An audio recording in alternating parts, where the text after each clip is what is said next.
Olá, este é o terceiro vídeo da nossa série Como Driblar a Procrastinação. Se você não assistiu ainda o vídeo 1 e o vídeo 2, eu sugiro que você faça isso antes de seguir com esse.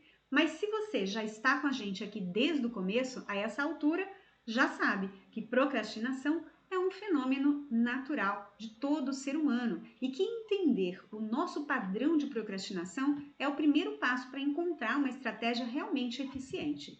Você vai encontrar na descrição desse vídeo um link onde você vai baixar uma avaliação baseada no trabalho da doutora Mônica Ramírez Basco, que é especialista nesse assunto. Através desta avaliação, você vai poder medir o seu nível de procrastinação, se é leve, moderada ou severa.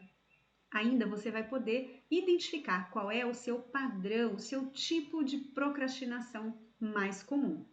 Eu sou Leila Santos e nesse vídeo eu vou explicar para você cada um desses tipos. Vamos lá?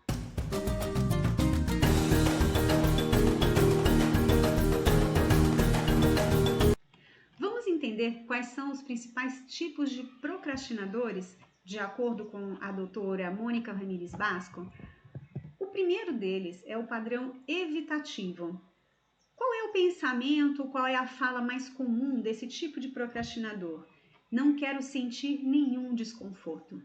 Você deve lembrar quando eu falei lá na aula 1 sobre aquela questão de regulação emocional, não é? Então, pessoas que têm esse padrão de procrastinação, elas não lidam bem com a pressão, elas tentam evitar entrar em contato com situações desconfortáveis. Uma tarefa complexa que traz um sentimento de medo de errar, o julgamento das pessoas, a falta de tempo para fazer aquilo com a qualidade que a pessoa precisa. Normalmente essa pessoa ela tem um padrão de evitar o estresse e a ansiedade. Então, pessoas que têm esse tipo de padrão podem utilizar estratégias para minimizar isso. Na próxima aula a gente vai falar em detalhes de mais estratégias, mas aqui eu quero deixar já uma reflexão se você se identificou com esse ponto aqui. O que é melhor? Dar um passo na direção daquele seu objetivo ou ficar sempre reclamando, lamentando, por estar parado naquele lugar tentando evitar? Muitas vezes o problema que você imagina, ele está somente na sua cabeça. Então, vale a pena arriscar um pequeno passo e ir se motivando aos poucos, encarando, lidar com essas emoções, lidar melhor com a pressão. E outra, você não precisa fazer isso sozinho. O segundo padrão que aparece lá na avaliação é o padrão do desorganizado ou distraído. Pessoas que têm esse padrão de procrastinação acreditam que sempre tem tempo para fazer tudo, não é? E não sabem dizer não. Sai aí pegando tudo que vem pela frente, esquece o que combinou com outra pessoa no dia anterior. Isso leva ao quê? A falta de foco. Começa uma coisa, mas não termina. E normalmente, quando a pessoa começa a abraçar tudo o que vem pela frente, tarefas aleatórias, tarefas circunstanciais que não vão levar a lugar nenhum, acabam sendo usadas como justificativas e desculpas para não fazer aquela atividade que está aí né? Você está adiando, que está procrastinando. Métodos de planejamento, organização, seja visual, seja através de um quadro, seja através aí de uma ferramenta de tarefas, um to-do list, coisa do tipo, vai ajudar você a ter visão. Normalmente quem tem esse padrão de desorganização perde a visão do todo e acaba, né, se distraindo com muitas coisas. Então, comece a prestar atenção, né, como você pode trazer ferramentas para o seu dia a dia para se organizar melhor. Outro padrão muito comum é o padrão indeciso. É aquele que precisa ter certeza de tudo, de todas as informações para seguir adiante. Normalmente essa pessoa tem medo de tomar decisões, tem medo de tomar decisões erradas, sempre acha que precisa aí ter mais informações, então tem um excesso de análise, gasta muito tempo analisando, avaliando as informações, acha que não tem ainda todas as informações necessárias para dar o próximo passo. Então, para essas pessoas, vale aqui uma reflexão.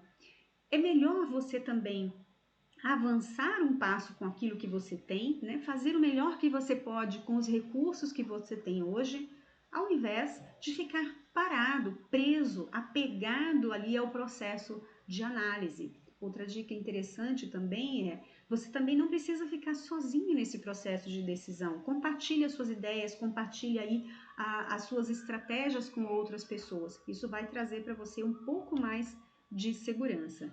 Então, dividir as dúvidas é uma das estratégias para esse tipo de padrão de procrastinação. Nós temos aqui, de acordo com a avaliação da doutora Mônica, também o padrão interpessoal, não é? Onde o pensamento comum aqui é ninguém me diz o que eu devo fazer. Esse tipo de procrastinador, ele tem aí uma certa rebeldia nata, né? Ele gosta de arriscar um pouco mais, ele tem prazer aí com a adrenalina, porque ele sabe, né, que ele pode conseguir fazer isso no final, e quando ele consegue fazer isso a despeito da dúvida dos outros, dos processos que ele não seguiu, isso traz aí um certo prazer. O grande risco disso é que, normalmente, a gente não está sozinho, né, na jornada, principalmente dentro do ambiente profissional. Então, é muito importante, se você se identificar com esse tipo de padrão, que você preste atenção como que as suas ações impactam os outros ao seu redor. Lembre-se que não é sobre você, mas é sobre o grupo, sobre a equipe a qual você faz parte, não é? Se a gente estiver falando aqui no ambiente profissional. E por fim, aqui a gente tem mais um padrão, que é o padrão tudo ou nada, o vulgo perfeccionista, né? Se não for sair perfeito, melhor deixar para fazer depois. Esse aqui é o pensamento clássico do perfeccionista. Ele coloca altos padrões de qualidade para si mesmo, né? E ele tem sempre aquele medo de não ser bom o suficiente, de ele não ter recursos para fazer o melhor que pode. Então ele acaba sempre tendo dúvidas se aquilo que ele está fazendo é suficiente, se aquela apresentação que ele está desenhando está boa mesmo. Ele sempre está se julgando, ele está sempre querendo mudar aquilo que faz e fica preso nesse ciclo da perfeição que não chega nunca ao fim. Para esse tipo de pessoas aqui, aquela frase feito é melhor que perfeito, né, ele odeia essa frase, né? Porque ele quer realmente que seja perfeito. Mas se esse ciclo de perfeccionismo está te afastando, está te impedindo de chegar onde você quer, não está na hora de abrir mão um pouco disso, desenhar réguas, né, diferentes. Então, qual é o mínimo que você admite fazer para dar o próximo passo? E vá aperfeiçoando conforme você entra em movimento. E aqui a gente tem mais um tipo, que é o hedonista, né, o otimista. Aqui tem uma frase típica: sigo a lei do menor esforço, não é? Esse tipo de pessoa não quer ter dor de cabeça, né? Ela acha que tudo vai dar certo, confia na sorte e acaba fazendo uma avaliação muito subestimada dos recursos, do tempo, acaba deixando para a última hora, porque acredita que no fim tudo vai dar certo, não é? Aqui, para esse tipo de procrastinador, a gente sempre fala que é preciso trazer um pouco mais de planejamento, compartilhar mais o processo. Então, esse tipo de procrastinador traz para si mesmo uma carga de estresse e ansiedade grande, porque o tempo vai avançando e nem tudo dá certo, nem tudo é sobre sorte. E principalmente se esse tipo de procrastinador faz parte de um grupo, de uma equipe, e ele acaba não se envolvendo ali com a questão do planejamento, da execução, não é? Então fica aí esse ponto de atenção. Bom, eu espero que você tenha feito a avaliação e identificado aí qual é o seu tipo de procrastinação. Isso aí é o primeiro passo para você começar aí a adotar uma estratégia eficiente para você. Eu espero que você tenha gostado desse conteúdo. Se você ainda não se inscreveu no canal, aproveita para fazer isso agora, curte esse vídeo, compartilha com outros procrastinadores que você conhece. No próximo vídeo, a Sabrina vai trazer para a gente aqui algumas estratégias eficientes, práticas, para você driblar a procrastinação no seu dia a dia. Até mais, a gente se vê!